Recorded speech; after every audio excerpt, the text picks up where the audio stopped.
आप देख रहे हैं न्यूज नाउ 24/7। ताज़ा खबरों के लिए हमारे साथ बने रहें। पीएम मोदी ने ITU telecom standard conference India mobile Congress का उद्घाटन किया। प्रधानमंत्री नरेंद्र मोदी ने भारत में पहले दूरसंचार मानक सम्मेलन का उद्घाटन किया, जो संयुक्त राष्ट्र एजेंसी अंतर्राष्ट्रीय दूरसंचार संघ द्वारा आयोजित किया जाता है। ये सम्मेलन इंडिया मोबाइल कांग्रेस 2024 के साथ हो रहा है। इस वर्ष अंतर्राष्ट्रीय दूरसंचार संघ विश्व दूरसंचार मानकीकरण सभा 2024 भारत और एशिया प्रशांत क्षेत्र में पहली बार भारत मंडपम में आयोजित की जाएगी। WTSA 2024 के साथ ही इंडिया मोबाइल कांग्रेस का 8वां संस्करण भी हो रहा है। दूरसंचार विभाग के समर्थन से IMC ने आकार और दायरे में काफी विस्तार किया है, जिसका लक्ष्य पिछले वर्ष की तुलना में अपनी वैश्विक भागीदारी को दोगुना करना है। 120 से अधिक देशों के भाग लेने की उम्मीद है, जिससे एशिया के सबसे बड़े प्रौद्योगिकी एक्सपो और वैश्विक डिजिटल परिवर्तन में एक प्रमुख खिलाड़ी के रूप में IMC की स्थिति मजबूत हो जाएगी। इस वर्ष की कांग्रेस का विषय फ्यूचर इज नाउ है, जिसमें क्वांटम प्रौद्योगिकी, सर्कुलर इकोनॉमी, 6G प्रगति और 5G उपयोग के मामलों को प्रदर्शित करने जैसे अत्याधुनिक विषयों पर चर्चा शामिल होगी।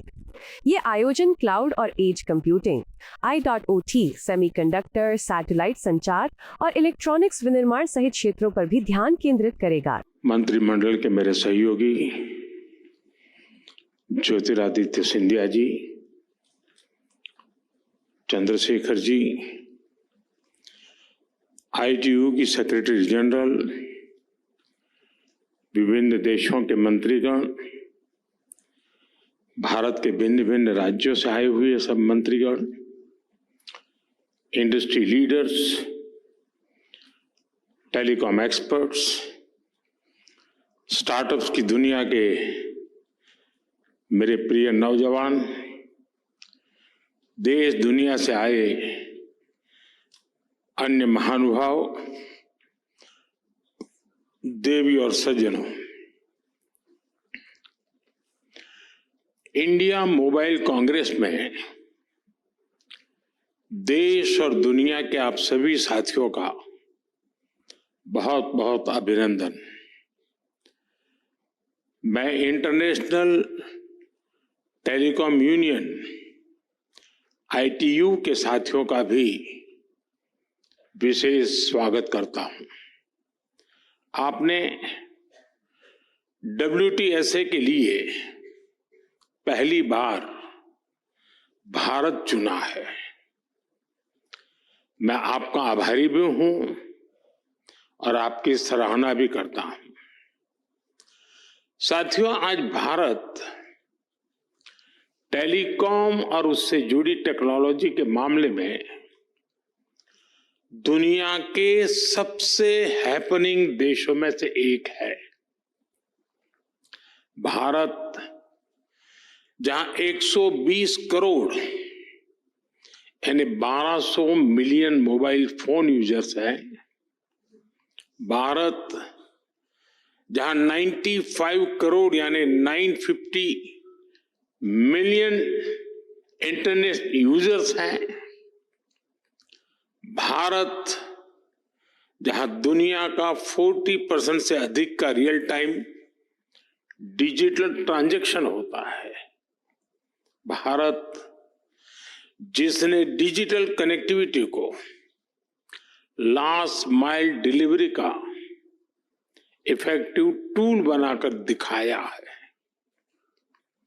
वहां ग्लोबल टेलीकम्युनिकेशन के स्टैंडर्ड और फ्यूचर पर चर्चा ग्लोबल गुड का भी माध्यम बनेगी।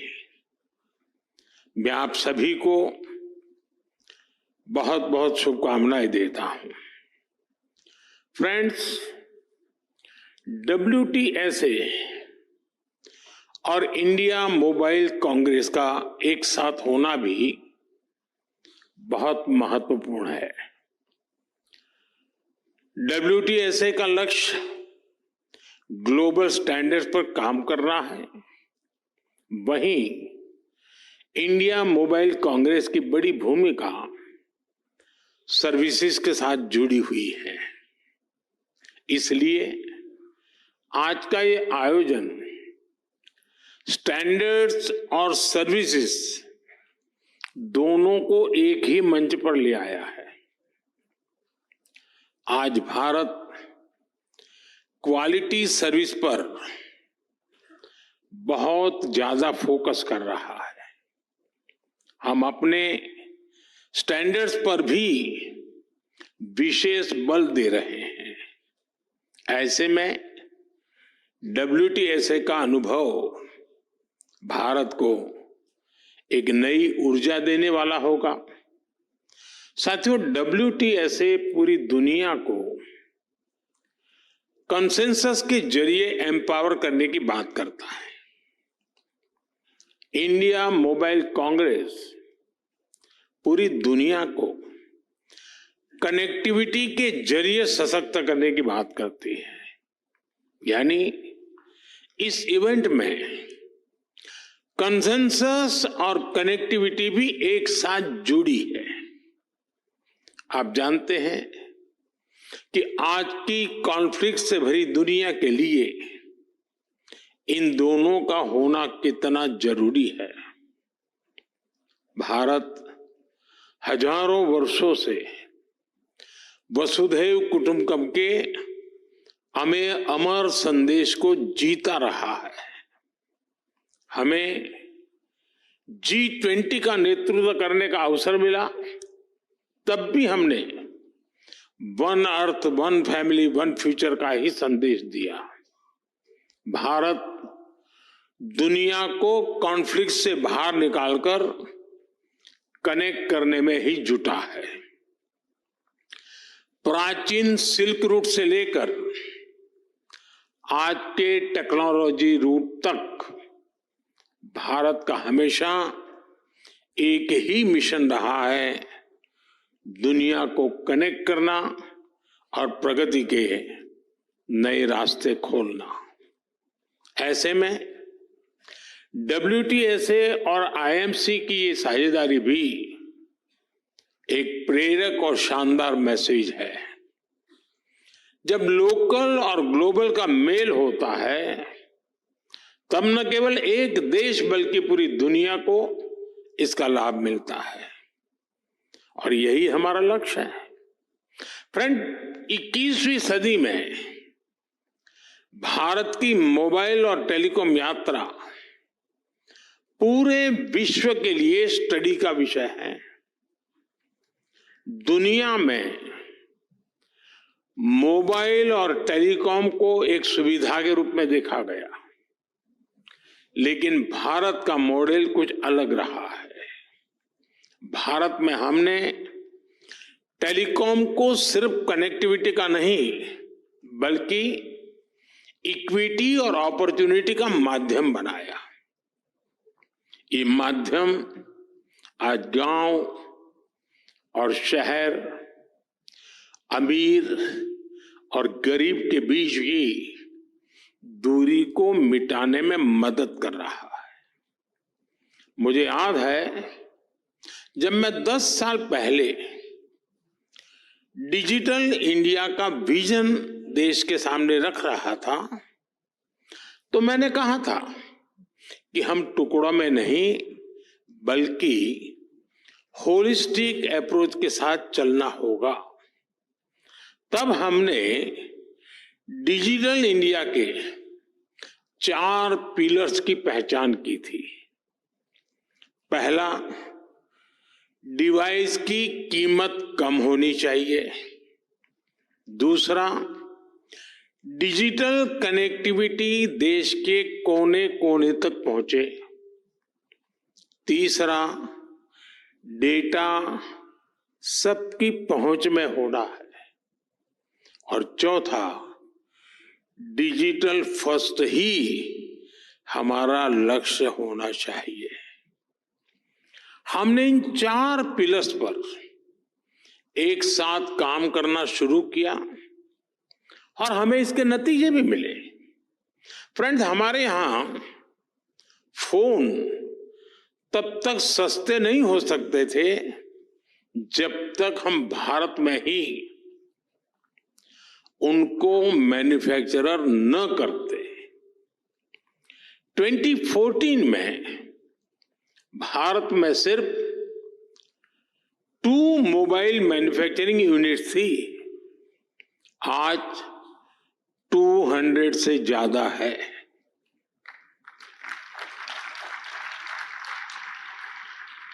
पहले हम ज्यादातर फोन बाहर से इंपोर्ट करते थे, आज हम पहले से 6 गुना ज्यादा मोबाइल फोन भारत में बना रहे हैं।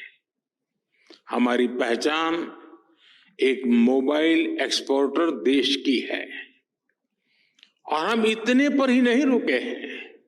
अब हम चिप से लेकर फिनिश प्रोडक्ट तक दुनिया को एक complete made in India phone देने में जुटे हैं। हम भारत में सेमीकंडक्टर इकोसिस्टम पर भी बहुत बड़ा इन्वेस्टमेंट कर रहे हैं।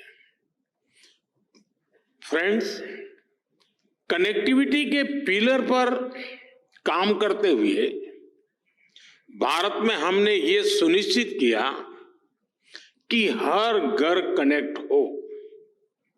हमने देश के कोने कोने में मोबाइल टावर्स का एक सशक्त नेटवर्क बनाया, जो हमारे ट्राइबल एरियाज हैं, हिली एरियाज हैं, बॉर्डर एरियाज हैं, वहां बहुत कम समय में ही हजारों मोबाइल टावर लगाए गए। हमने रेलवे स्टेशंस और दूसरे पब्लिक प्लेसेस पर वाईफाई की सुविधा दी। हमने अपने अंडमान निकोबार और लक्षद्वीप जैसे आइलैंड को अंडर सी केबल्स के माध्यम से कनेक्ट किया।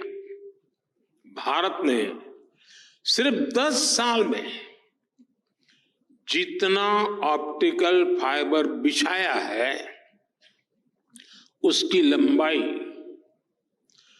धरती और चंद्रमा के बीच की दूरी से भी 8 गुना है।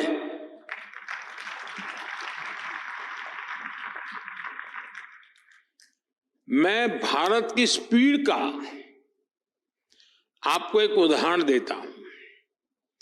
2 साल पहले मोबाइल कांग्रेस में ही हमने 5G लॉन्च किया था। आज भारत का करीब करीब हर जिला 5G सर्विस से जुड़ चुका है। आज भारत दुनिया का दूसरा बड़ा 5G मार्केट बन चुका है और अब हम 6G टेक्नोलॉजी पर भी तेजी से काम कर रहे हैं। साथियों, भारत ने टेलीकॉम सेक्टर में जो रिफॉर्म्स किए, जो इनोवेशन किए, वो अकल्पनीय है, अभूतपूर्व है। इससे डेटा की कीमत बहुत कम हुई। आज भारत में इंटरनेट डेटा की कीमत लगभग 12 सेंट प्रति जीबी है, जबकि दुनिया के कितने ही देशों में 1 जीबी डेटा इससे 10 गुना से 20 गुना ज्यादा महंगा है। हम भारतीय आज हर महीने औसतन करीब 30 जीबी डेटा कंज्यूम करते हैं। साथियों, इन सारे प्रयासों को हमारे चौथे पिलर यानी डिजिटल फर्स्ट की भावना से नई स्केल पर पहुंचाया है। भारत ने डिजिटल टेक्नोलॉजी को डेमोक्रेटाइज किया। भारत ने डिजिटल प्लेटफॉर्म बनाए और इस प्लेटफॉर्म पर हुए इनोवेशन ने लाखों नए अवसर पैदा किए। जनधन, आधार और मोबाइल की जेम ट्रिनिटी कितने ही नए इनोवेशन का आधार बनी है। यूनिफाइड पेमेंट्स इंटरफेस यूपीआई ने कितनी ही नई कंपनियों को नए मौके दिए हैं। अब आजकल ओएनडीसी की भी ऐसी ही चर्चा हो रही है। ओएनडीसी से भी डिजिटल कॉमर्स में नई क्रांति आने वाली है। हमने कोरोना के दौरान भी देखा है कि कैसे हमारे डिजिटल प्लेटफॉर्म्स ने हर काम आसान किया है। जरूरतमंदों तक पैसा भेजना हो, कोरोना से निपटने में जुटे कर्मचारियों तक रियल टाइम गाइडलाइंस भेजनी हो, वैक्सीनेशन का प्रोसेस स्ट्रीमलाइन करना हो, वैक्सीन का डिजिटल सर्टिफिकेट देना हो, भारत में सब कुछ बहुत स्मूथली हुआ। आज भारत के पास एक ऐसा डिजिटल बुके है जो दुनिया में वेलफेयर स्कीम्स को एक नई ऊंचाई दे सकता है। इसलिए G20 प्रेसिडेंसी के दौरान भी भारत ने डिजिटल पब्लिक इंफ्रास्ट्रक्चर पर बल दिया। और आज मैं फिर दोहराऊंगा, भारत को डीपीआई से संबंधित अपना अनुभव और जानकारी सभी देशों के साथ शेयर करने में खुशी होगी। साथियों, यहां WTSA में नेटवर्क ऑफ वीमेन इनिशिएटिव पर भी चर्चा होनी है। ये बहुत ही इंपॉर्टेंट विषय है। भारत विमेन लेड डेवलपमेंट को लेकर बहुत ही गंभीरता से काम कर रहा है। G20 प्रेसिडेंसी के दौरान भी हमने अपने इस कमिटमेंट को आगे बढ़ाया। टेक्नोलॉजी सेक्टर को इंक्लूसिव बनाना, टेक्नोलॉजी प्लेटफॉर्म से महिलाओं को एम्पावर करना, भारत इस लक्ष्य को लेकर चल रहा है। आपने देखा है कि हमारे स्पेस मिशंस में हमारी वीमेन साइंटिस्ट का कितना बड़ा रोल है। हमारे स्टार्टअप्स में विमेन को फाउंडर की संख्या लगातार बढ़ रही है। आज भारत की स्टेम एजुकेशन में 40% से अधिक हिस्सेदारी हमारी बेटियों की है। भारत आज टेक्नोलॉजी लीडरशिप में महिलाओं के लिए ज्यादा से ज्यादा अवसर बना रही है। आपने सरकार के नमो ड्रोन दीदी कार्यक्रम के बारे में जरूर सुना होगा। ये खेती में ड्रोन क्रांति को बढ़ावा देने वाला कार्यक्रम है। इस अभियान को भारत के गांवों की महिलाएं लीड कर रही है।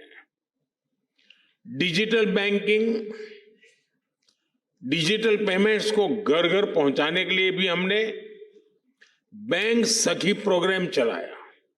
यानी महिलाओं ने डिजिटल अवेयरनेस प्रोग्राम को भी लीड किया।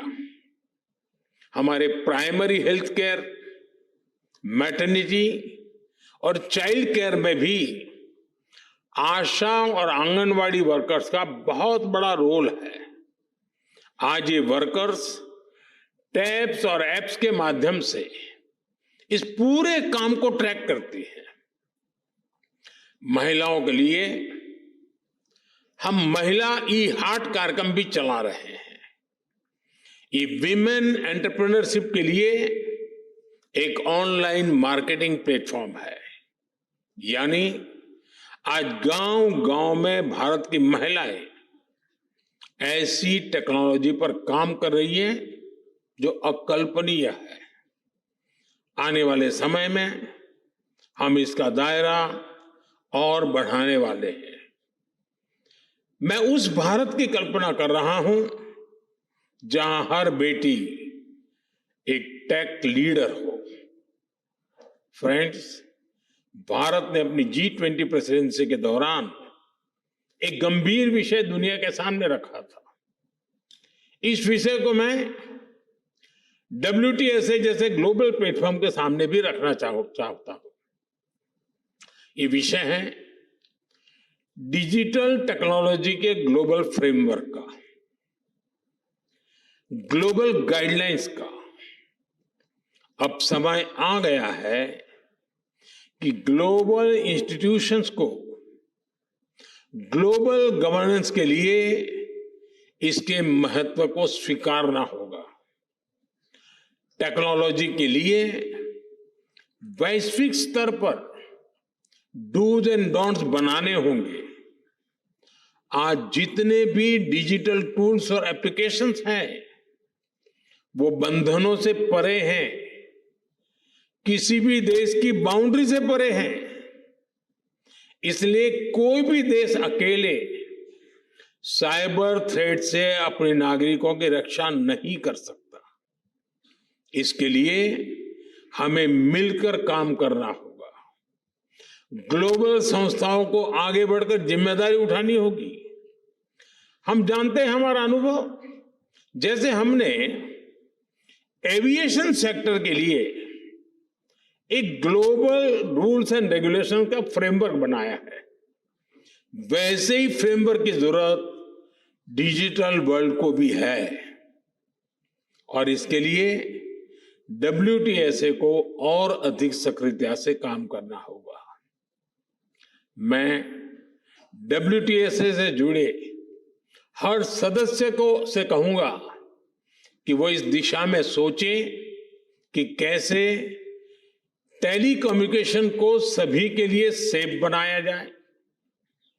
इस इंटरकनेक्टेड दुनिया में सिक्योरिटी किसी भी तरह से आफ्टर थॉट नहीं हो सकती।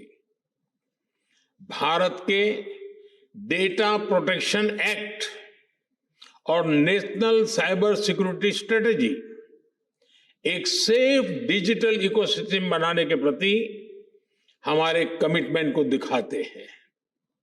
मैं इस असेंबली के सदस्यों से कहूंगा, आप ऐसे स्टैंडर्ड्स बनाएं जो इंक्लूसिव हो, सिक्योर हो और भविष्य के हर चैलेंज के लिए एडेप्टेबल हो। आप एथिकल AI और डेटा प्राइवेसी के ऐसे ग्लोबल स्टैंडर्ड्स बनाएं जो अलग अलग देशों की डाइवर्सिटी का भी सम्मान करें। साथियों, ये बहुत जरूरी है कि आज के इस टेक्नोलॉजिकल रिवॉल्यूशन में हम टेक्नोलॉजी को ह्यूमन सेंट्रिक डायमेंशन देने का निरंतर प्रयास करें। हम पर ये जिम्मेदारी है कि ये रिवॉल्यूशन रिस्पॉन्सिबल और सस्टेनेबल हो। आज हम जो भी स्टैंडर्ड सेट करेंगे उससे हमारे भविष्य की दिशा तय होगी। इसलिए सिक्योरिटी, डिग्निटी और इक्विटी के प्रिंसिपल्स हमारी चर्चा के केंद्र में होने चाहिए। हमारा मकसद होना चाहिए कि कोई देश, कोई रीजन और कोई कम्युनिटी इस डिजिटल युग में पीछे न रह जाए। हमें सुनिश्चित करना होगा हमारा भविष्य टेक्निकली स्ट्रांग भी हो और एथिकली साउंड भी हो। हमारे भविष्य में इनोवेशन भी हो, इंक्लूजन भी हो। साथियों, WTSA की सफलता के लिए मेरी शुभकामनाएं आपके साथ है, मेरा सपोर्ट आपके साथ है। आप सबको मेरी बहुत बहुत शुभकामनाएं। बहुत बहुत धन्यवाद। आपको यह वीडियो पसंद आया हो तो इसे लाइक करें, हमारे चैनल को सब्सक्राइब करें।